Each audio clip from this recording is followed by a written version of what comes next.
بسم اللہ الرحمن الرحیم۔ السلام علیکم، ہمارے چینل میں خوش آمدید ناظرین۔ آج آپ کے لیے میں انتہائی خوفناک، سنسنی خیز اور دلچسپ کہانی لے کر آئی ہوں، لیکن کہانی شروع کرنے سے پہلے آپ سے گزارش ہے کہ اگر آپ ہمارے چینل پر نئے ہیں تو ہمارے چینل کو ضرور سبسکرائب کیجیے تاکہ آپ کو ہماری ویڈیوز سب سے پہلے ملیں۔ آج پھر شام کو تھک ہار کر وہ گھر واپس آ رہا تھا۔ مایوسی نے اس کے پورے وجود کو گھیر رکھا تھا۔ ہر روز صبح کی ایک نئی امید کے ساتھ وہ نوکری ڈھونڈنے نکلتا تھا، پر واپسی پر سوائے مایوسی کے اور کچھ نہیں ہوتا تھا۔ وہ جہاں بھی نوکری کے لیے جاتا وہاں افسران کو اس کی ڈگری سے زیادہ رشوت یا سفارش چاہیے تھی۔ وہ کوئی امیر باپ کا بیٹا تو تھا نہیں جو رشوت کے نام پر بڑی بڑی رقمیں دیتا، اور نہ ہی وہ کسی ایسے بڑے انسان کو جانتا تھا جو اس کی سفارش کر سکے۔ اس کا باپ تو ایک غریب مزدور تھا۔ یہ وہی یا اس کا باپ جانتا تھا کہ اس نے کیسے اپنا پیٹ کاٹ کر اسے پالا پوسا ہے اور پڑھایا تاکہ وہ اس قابل بن سکے کہ اپنے ماں باپ کے بڑھاپے کا سہارا بنے، اپنی بہنوں کی شادیاں کر سکے۔ وہ 3 بہنوں کا اکلوتا بھائی تھا۔ جب اس نے MBA کی ڈگری کی تو اس کی آنکھوں میں جگنو جگمگا رہے تھے۔ اپنا مستقبل سہانا نظر آ رہا تھا، لیکن بہت جلد اسے احساس ہو گیا تھا کہ یہاں ڈگری سے زیادہ رشوت کی ضرورت ہے۔ اسے یہ دیکھ کر شدید صدمہ ہوتا تھا کہ اس سے کم پڑھے لکھے لوگ اس سے اعلیٰ پوسٹوں پر بیٹھے ہوئے ہیں، لیکن وہ اعلیٰ ڈگری ہولڈر ہونے کے باوجود بس سفارش نہ ہونے کی وجہ سے مجبور تھا۔ ہر روز جب وہ گھر کے دروازے پر دستک دیتا تو اس کی ماں اس امید سے دروازہ کھولتی کہ شاید آج ان کی قسمت کا ستارہ چمک گیا ہو اور ان کے بیٹے کو نوکری مل گئی ہو، مگر بیٹے کے چہرے پر نظر پڑتے ہی وہ سمجھ جاتی کہ ہمیشہ کی طرح وہ آج بھی خالی ہاتھ لوٹا ہے، مگر پھر نرمی سے کہتی، بیٹا تم منہ ہاتھ دھو لو، میں تمہارے لیے کھانا لے کر آتی ہوں۔ آج پھر سفید حویلی میں خوف کا سما تھا۔ پوری حویلی کے در و دیوار خوف سے لرز رہے تھے۔ یوں لگتا تھا جیسے آج زلزلہ آ گیا ہو۔ آج اماوس کی رات تھی اور اسی اماوس کی رات کو شاہ جی کی بیٹی اشنا کی حالت خراب ہو جاتی تھی۔ اسے سخت قسم کا دورہ پڑتا تھا اور اس کی دل دوز چیخیں پوری حویلی میں گاؤں کو ہلا کر رکھ دیتی تھیں۔ اشنا کا خوبصورت چہرہ سفید پڑ جاتا تھا اور آنکھیں باہر کو ابل آتی۔ آواز اس قدر خوفناک ہو جاتی تھی کہ یوں لگتا تھا کہ جیسے کان پھاڑ دے گی۔ اسی حالت میں اشنا کو سنبھالنا بہت مشکل ہو جاتا تھا اور اماوس کی رات سے پہلے ہی اسے رسیوں سے جکڑ دیا جاتا تھا۔ شاہ جی اپنی بیٹی کی یہ حالت دیکھ کر رو پڑتے تھے۔ یہ ان کی اکلوتی بیٹی تھی اور اپنی بیٹی کو تڑپتے ہوئے دیکھنے کے سوا ان کے پاس کوئی حل نہیں تھا۔ اشنا کی ماں نے روتے ہوئے کہا، بیٹی اتنی خراب حالت اس سے پہلے نہیں دیکھی تھی۔ اشنا کو تڑپتا دیکھ کر اس کی ماں بولی کہ میں نے اس سے پہلے اس کی اتنی خراب حالت پہلے کبھی نہیں دیکھی۔ آج یوں لگ رہا ہے جیسے اس کے وجود پر کوئی چھڑیاں چلا رہا ہو۔ اشنا کے حلق سے غیر انسانی آوازیں نکل رہی تھیں۔ آج سے 3-4 سال پہلے اشنا ایک عام لڑکی کی زندگی بسر کر رہی تھی اور اپنی زندگی میں وہ بہت خوش تھی، لیکن اس کی ایک رات کے بعد اس کی زندگی تباہ ہو کر رہ گئی تھی۔ جب اشنا کی حالت ٹھیک ہوتی تو وہ سوچتی کہ کاش وہ ایک رات اس کی زندگی میں نہ آتی، کاش وہ اس رات گھر میں ندی کے پاس نہ جاتی تو ایسا کبھی نہ ہوتا۔ امان کیا بات ہے یار، آج تو اتنا پریشان کیوں ہے؟ اسے پریشان دیکھ کر خالد نے پوچھا۔ یار میں پریشان کیوں نہ ہوں، آج 3 ماہ ہو گئے ہیں نوکری ڈھونڈتے ہوئے، لیکن ابھی تک نہیں ملی۔ گھر میں میری 3 جوان بہنیں ہیں، میں نے ان کی شادیاں نہیں کرنی کیا؟ ہر رشتے کے لیے آنے والے اس آس پر آتے ہیں کہ جہیز کتنا ملے گا، مگر ہمارے گھر میں در و دیوار سے ٹپکتی ہوئی غربت دیکھ کر واپس چلے جاتے ہیں، کیونکہ انہیں میری بہنوں سے جہیز نہیں ملے گا۔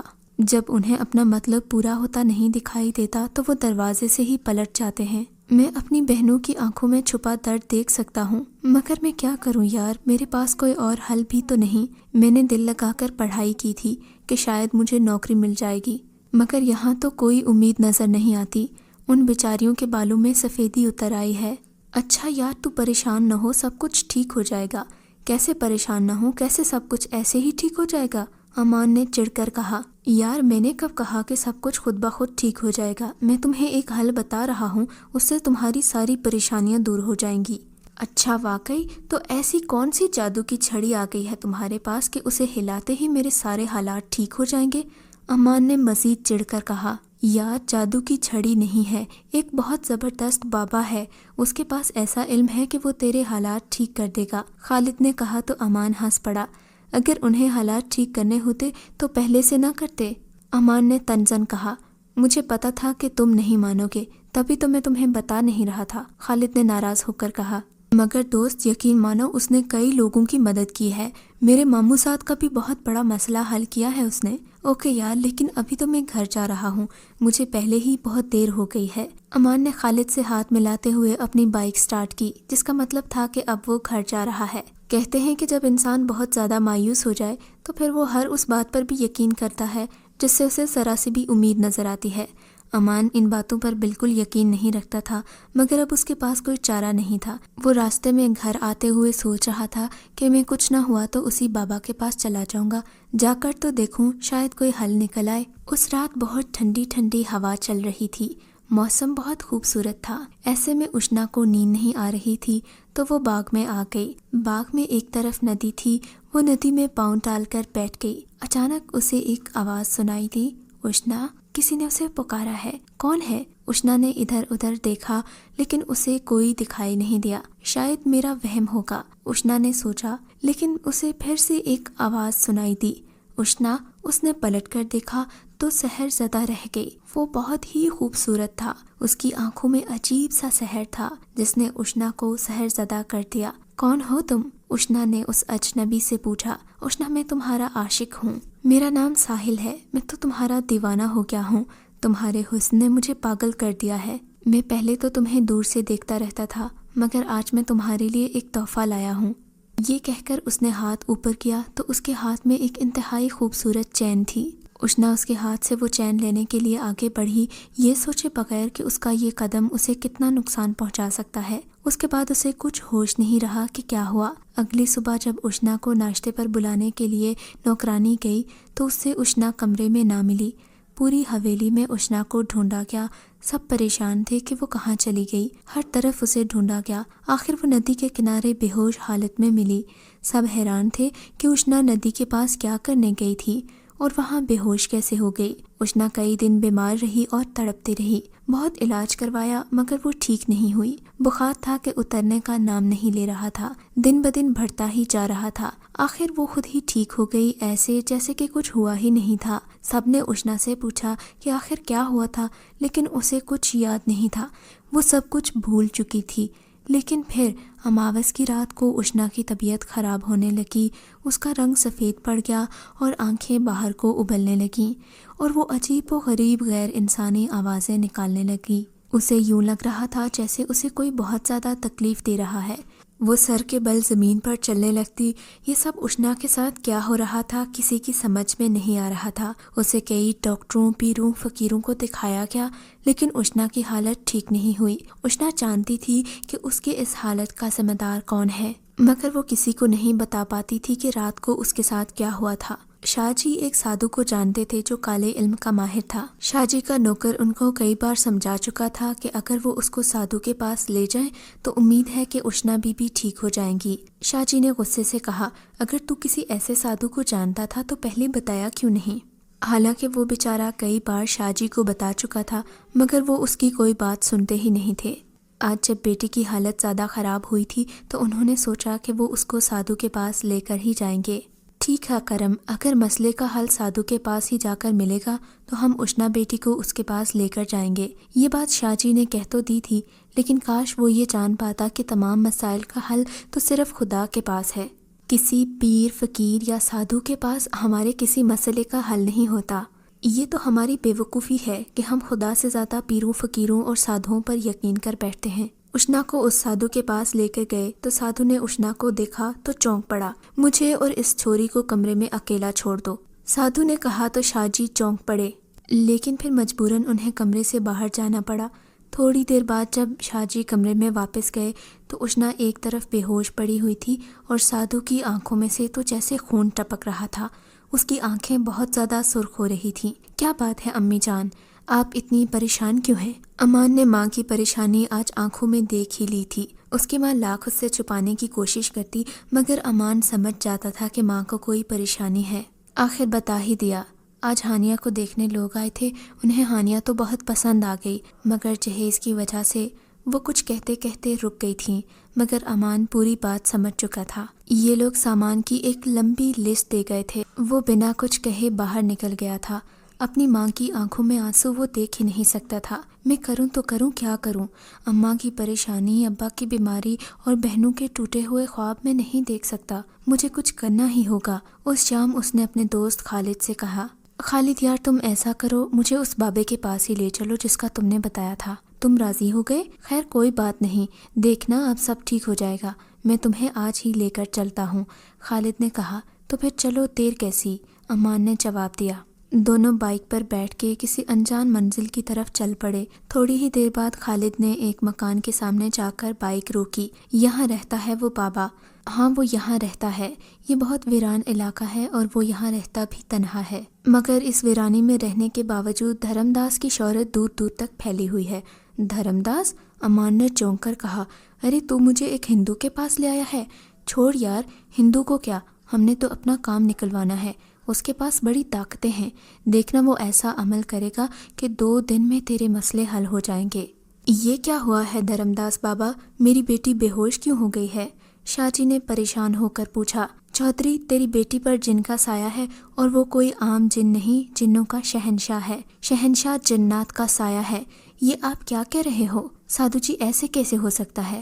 یہ جنات والی بات سنتے ہی شاہ جی ساکت رہ گئے۔ اس نے تمہاری بیٹی کو اماوس کی رات ندی کے کنارے دیکھا تھا، تب سے ہی یہ تمہاری بیٹی پر عاشق ہو گیا ہے۔ سادھو نے کہا، یہ ہر رات اماوس کی بات تمہاری بیٹی کے پاس آتا ہے، لیکن جب یہ دیکھتا ہے کہ لوگ آس پاس ہیں تو یہ اس کو اذیت دیتا ہے۔ پر اب کیا ہوگا؟ شاہ جی نے پریشان ہو کر کہا، میری بیٹی کیسے ٹھیک ہوگی؟ شہنشاہ جنات بہت طاقتور ہے، اس سے پیچھا چھڑانا کوئی آسان کام نہیں ہے، بس اس کا ایک ہی حل ہے، مگر وہ حل تو بہت ہی خطرناک ہے۔ سادھو نے کہا، کوئی بات نہیں سادھو جی، جتنا بھی خطرناک ہے اپنی بیٹی کے لیے میں سب کچھ قربان کرنے کو تیار ہوں۔ شاہ جی نے اسے یقین دلایا، تم اپنی بیٹی کو بہت سے فقیروں اور پیروں کے پاس یقیناً لے کر گئے ہوگے، اور ان میں سے کئی لوگوں نے اس مسئلے کا حل بھی بتایا ہوگا، لیکن انہوں نے تمہیں یہ نہیں بتایا ہوگا کہ اگر تمہیں اپنی بیٹی کی جان بچانی ہے تو تمہیں کسی اور کی جان لینی ہوگی۔ سادھو کی باتیں سن کر شاہ جی حیران اور پریشان رہ گئے۔ تجھے کسی کی جان لینی ہوگی؟ چاند کی پہلی تاریخ کو ایک خاص لڑکے کی پیدائش ہوگی، اور اس لڑکے سے اگر تمہاری بیٹی کی شادی کر دی جائے تو یہ تمہاری بیٹی ٹھیک ہو سکتی ہے، کیونکہ اس لڑکے میں ایک ایسی طاقت ہے جس پر کوئی جادو، کوئی اثر طاقت نہیں رکھتا۔ اس جن نے تمہاری بیٹی کے اندر زہر بھر دیا ہے، اور جب بھی کوئی تمہاری بیٹی سے شادی کرے گا وہ اس زہر سے مر جائے گا۔ ایک وہ لڑکا ہی ہے جو تمہاری بیٹی کی جان بچا سکتا ہے۔ شاہ جی یہ ساری باتیں سن کر لرز اٹھے، مگر پھر اگلے ہی لمحے بولے، میں راضی ہوں، پر آپ مجھے یہ تو بتائیں کہ اس لڑکے کی نشانی کیا ہے؟ سادھو نے معنی خیز انداز میں مسکراتے ہوئے کہا، اس لڑکے کی نشانی اس کے دائیں پاؤں پر آدھے چاند کا نشان ہے۔ سادھو کی باتیں سن کر شاہ جی کسی سوچ میں گم ہو گئے۔ خالد اور امان اس مکان میں داخل ہوئے تو ایک آدمی انہیں اپنی طرف آتا ہوا دکھائی دیا۔ آؤ آؤ، سادھو کو تم لوگوں کا ہی انتظار تھا، اس آدمی نے کہا تو دونوں حیران ہو گئے۔ سادھو جی کو کیسے پتا کہ ہم آ رہے ہیں؟ امان نے قدرے حیرانگی سے کہا، میں نہ کہتا تھا کہ سادھو بڑا پہنچا ہوا آدمی ہے؟ خالد نے کہا تو امان مسکرا دیا۔ وہ دونوں اس وقت سادھو کے سامنے بیٹھے تھے۔ میں سب جانتا ہوں، مجھے پتا ہے کہ تمہاری نوکری نہیں لگ رہی، گھر میں جوان بہنیں ہیں اور باپ بیمار ہے، آپ یہ سب کچھ جانتے ہیں؟ امان حیرانگی میں بولا، مجھے سب پتا ہے۔ سادھو نے مسکرا کر کہا، تمہارے ان تمام مسائل کا حل میرے پاس ہے، تمہاری بہنوں کی شادی اور باپ کا علاج بھی ہو جائے گا، لیکن اس کے لیے تمہیں ایک امتحان سے گزرنا پڑے گا، اور اس میں تمہاری جان بھی جا سکتی ہے۔ میری جان بھی جا سکتی ہے؟ امان نے پریشان ہو کر کہا، مجھے پلیز پوری بات بتائیں۔ اچھا سنو، شاہ ایک بہت ہی امیر آدمی ہے اور اس کی بیٹی اشنا بیمار ہے۔ غیر سادھو نے ساری بات تفصیل سے امان کو بتا دی، جسے سن کر خالد اور امان حیرت زدہ رہ گئے۔ لیکن ان باتوں سے امان کا کیا تعلق؟ خالد نے حیرت سے پوچھا، کہیں آپ کے کہنے کا یہ مطلب تو نہیں کہ امان ہی وہ لڑکا ہے؟ ہاں تم صحیح سمجھے، امان ہی وہ لڑکا ہے۔ جب یہ مکان میں داخل ہوا تو تبھی مجھے پتا چل گیا تھا۔ دیکھو اس کے دائیں پاؤں پر آدھے چاند کا نشان بھی ہے۔ اگر تم اشنا سے شادی کر لیتے ہو تو شاہ جی تمہیں اتنے پیسے دے گا کہ تم اپنی بہنوں کی شادی بھی کروا دو گے، باپ کا علاج بھی کروا دو گے۔ بولو کیا کہتے ہو؟ سادھو نے پوچھا۔ ٹھیک ہے سادھو بابا، مجھے آپ کی ہر بات منظور ہے، امان نے مانتے ہوئے کہا۔ کیا امان تم پاگل ہو؟ کیا کہہ رہے ہو؟ خالد نے غصے سے کہا تو امان نے اسے خاموش رہنے کا اشارہ کر دیا۔ ٹھیک ہے سادھو جی، مجھے آپ کی ہر بات منظور ہے، بس میرا کام ہو جانا چاہیے۔ سادھو نے اسے پرسوں کی ملاقات کا وقت دیا اور وہ دونوں اس کے گھر سے نکل آئے۔ گھر سے نکلتے ہی خالد امان سے لڑ پڑا۔ تم پاگل تو نہیں ہو گئے؟ کیا تم اپنی جان دے دو گے؟ میں تمہاری جان یوں ضائع نہیں ہونے دوں گا۔ ولید نے غصے اور دکھ سے کہا، پلیز خالد تم اس بات کو سمجھنے کی کوشش کرو، یہ صرف میرا ہی مسئلہ نہیں، اس امیر باپ کی اکلوتی بیٹی کا بھی مسئلہ ہے۔ تم خود ہی سوچو، اس کی ایک ہی بیٹی ہے، وہ پریشان ہوتی ہوگی تو چودھری کی حالت کیا ہوتی ہوگی۔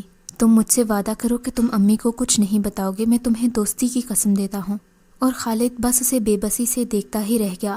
وہ پچھتا رہا تھا کہ وہ اسے اس سادھو کے پاس لے کر ہی کیوں آیا ہے۔ سادھو جی، آپ نے مجھے بلایا تھا؟ مقررہ دن پر شاہ جی سادھو کے پاس حاضر ہو چکے تھے۔ سادھو نے اسے خوشی سے بتایا، ہاں شاہ جی، تمہارا کام ہو گیا ہے، وہ لڑکا مجھے مل گیا ہے جو اگر تمہاری بیٹی سے شادی کرے گا تو تمہاری بیٹی شہنشاہ جنات سے چھٹکارا پا سکتی ہے، پر تمہیں اس لڑکے کو رقم دینا ہوگی۔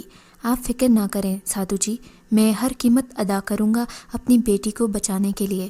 سادھو نے بھی امان کو بلایا تھا، اسی لیے تھوڑی دیر میں امان بھی آ گیا تھا۔ شاہ نے امان کی طرف دیکھا، وہ ایک خوبرو نوجوان تھا۔ ایک پل کے لیے اسے پریشانی ہوئی کہ وہ کیا کرنے لگا ہے، پر اگلے ہی پل اس کی بیٹی کی محبت اس پر غالب آ گئی۔ میں چاہتا ہوں کہ تم شادی سے پہلے اشنا سے مل لو اور تمہیں جتنے پیسے چاہیے میں تمہیں دے دوں گا۔ آج چاند کی 3 تاریخ ہے اور اگلے ماہ کی 1 تاریخ کو تمہاری شادی اشنا سے کر دی جائے گی۔ ٹھیک ہے شاہ جی، مگر مجھے تھوڑا سا وقت دیں تاکہ میں اپنی بہنوں کی شادی کر سکوں اور اپنے ابا کی بیماری کا علاج بھی کروا لوں، تاکہ پھر میں سکون کی موت مر تو سکوں، امان نے کہا۔ تو چودھری رنجیدہ ہو گیا۔ وہ لڑکا اپنی بہنوں کی خاطر اپنی جان دینے کو بھی تیار تھا۔ جاؤ اشنا بیٹی کو بلا کر لاؤ، شاہ جی نے اپنی ملازمہ سے کہا۔ اچھا شاہ جی۔ وہ چلی گئی۔ دیکھو امان، ہم نے رشنا کو تو بتا دیا ہے کہ تمہاری اس سے شادی کرنے لگے ہیں، پر اسے معلوم نہیں کہ شادی کے بعد تمہاری موت واقع ہو سکتی ہے، اس لیے تم ایسا اسے کچھ مت بتانا۔ ٹھیک ہے شاہ جی، جیسا آپ کہیں گے ایسا ہی ہوگا، اور اگر میری بہنوں کی شادی کا مسئلہ نہ ہوتا تو میں کبھی بھی اس کام کے لیے تیار نہیں ہوتا۔ امان کی آنکھوں میں آنسو آ گئے تو شاہ جی نے اسے گلے لگا لیا۔ اتنے میں اشنا آ گئی تو انہوں نے اسے خود سے الگ کرتے ہوئے اشنا سے متعارف کرواتے ہوئے کہا، بیٹا یہ وہی لڑکا ہے جس سے ہم تمہاری شادی کرنے جا رہے ہیں۔ السلام علیکم، اشنا نے مسکراتے ہوئے کہا تو امان اسے دیکھتا ہی رہ گیا۔ وہ واقعی بہت ہی خوبصورت، اتنی خوبصورت کہ کوئی اس پہ ویسے ہی جان دے دیتا۔ اشنا کو دیکھنے کے بعد وہ اپنے مرنے کا دکھ بھول گیا تھا۔ اس 1 ماہ میں اس نے اپنی بڑی دونوں بہنوں کی شادی کر دی، اور امان کی اماں حیران تھی کہ اس کے پاس اتنے پیسے کہاں سے آئے۔ وہ جب بھی امان سے پوچھتی تو وہ کہتا کہ میں نے اپنے دوست کے ساتھ مل کر کاروبار شروع کیا ہے اور وہ باہر کے ملک سے پیسہ لگاتا ہے۔ وہ اپنی ماں کو اصل حقیقت بتا کر اپنی ماں کو اپنی موت سے پہلے ہی نہیں مار سکتا تھا۔ اس دن امان کی شادی تھی، چاند کی 1 تاریخ تھی اور ان کا نکاح سادگی سے کر دیا گیا تھا۔ امان اشنا کے کمرے کی طرف بڑھا جہاں وہ اس کی منتظر تھی۔ وہ جانتا تھا کہ وہ خوبصورت معصوم دلہن اس کی موت تھی۔ آج رات اس کو اس کی اذیت سے ہمیشہ کے لیے چھٹکارا مل جائے گا۔ امان نے اشنا کا ہاتھ تھامتے ہوئے کہا، اشنا آج ہماری ملن کی رات ہے اور آج کے بعد کوئی تمہیں تکلیف نہیں دے سکے گا۔ آج کے بعد ہماری محبت امر ہو جائے گی۔ امان نے منہ دکھائے میں اسے ایک خوبصورت حسین لاکٹ دیا تھا۔ تم ہمیشہ اسے پہنے رکھنا، یہ میری محبت کی نشانی ہے اور تمہیں میری یاد دلائے گی۔ اشنا کو تھوڑا عجیب لگا تھا، یہ تو ایسے اپنی نشانی دے رہا تھا جیسے کہیں جا رہا ہو۔ وہ یہ سوچ کر مسکرا دی، مگر اوپر والے نے کچھ اور ہی سوچ رکھا تھا۔ اگلے دن جب بیگم صاحبہ کمرے میں داخل ہوئی تو اندر کا منظر دیکھ کر حیران رہ گئیں۔ جاؤ نازی، امان کو بلا کر لاؤ، کمرے سے باہر آ کر ناشتہ کرے۔ کل سارا دن یہ لڑکا گھر سے باہر رہا ہے، رات کو آ گیا ہوگا۔ ویسے بھی امان رات کو باہر نہیں رہتا۔ امان کی ماں نے اپنی بیٹی سے کہا۔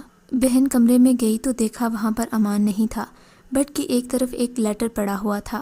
وہ لیٹر لے کر کمرے سے باہر آ گئی۔ ماں کو بتایا کہ امان تو نہیں ہے، مگر اس نے ایک لیٹر چھوڑا ہے، تم پڑھو اس میں کیا لکھا ہے۔ خط میں لکھا تھا، پیاری امی جان، میں جانتا ہوں کہ آپ نے اور بابا نے مجھے کتنی محبت سے پالا ہے تاکہ میں اس قابل بن سکوں کہ میں معاشرے میں سر اٹھا کر جی سکوں۔ آپ کی تو خواہش ایسی ہی تھی، مگر ایسا ہو نہیں سکا اور میں آپ کے لیے کچھ نہیں کر سکا۔ آپ کو، ابو کو، بہنوں کو میں دکھ میں نہیں دیکھ سکتا تھا۔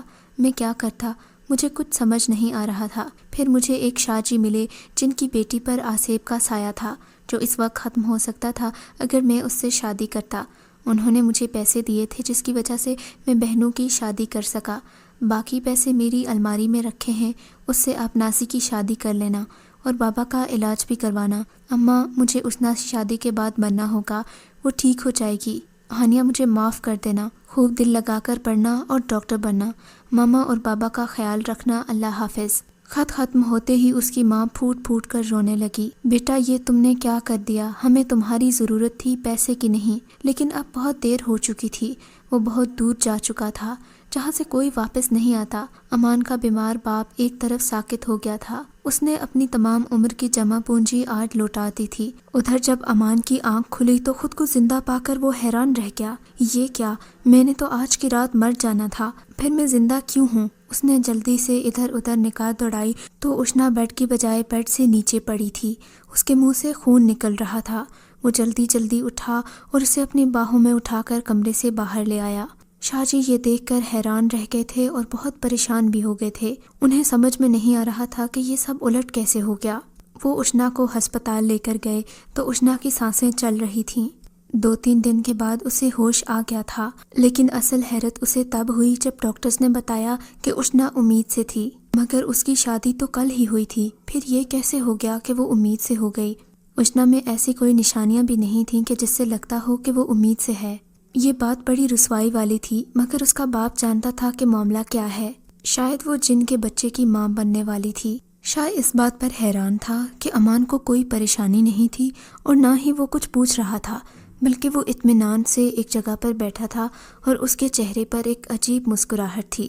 اس کا رویہ ایسا تھا جیسے وہ سب کچھ جانتا ہو۔ وہ اشنا سے ملنے اس کمرے میں گیا جہاں وہ بیمار پڑی تھی، مگر اسے اب ہوش آ چکا تھا۔ وہ آنکھیں بند کر کے لیٹی ہوئی تھی۔ اسے آواز سنائی تھی، اشنا۔ یہ وہی آواز تھی جو اس نے ندی کے پاس اس دن سنی تھی۔ اس نے حیرت سے آنکھیں کھول کر ادھر ادھر دیکھا تو کمرے میں امان کھڑا تھا، مگر یہ وہ امان نہیں تھا جو اس نے اس رات دیکھا تھا۔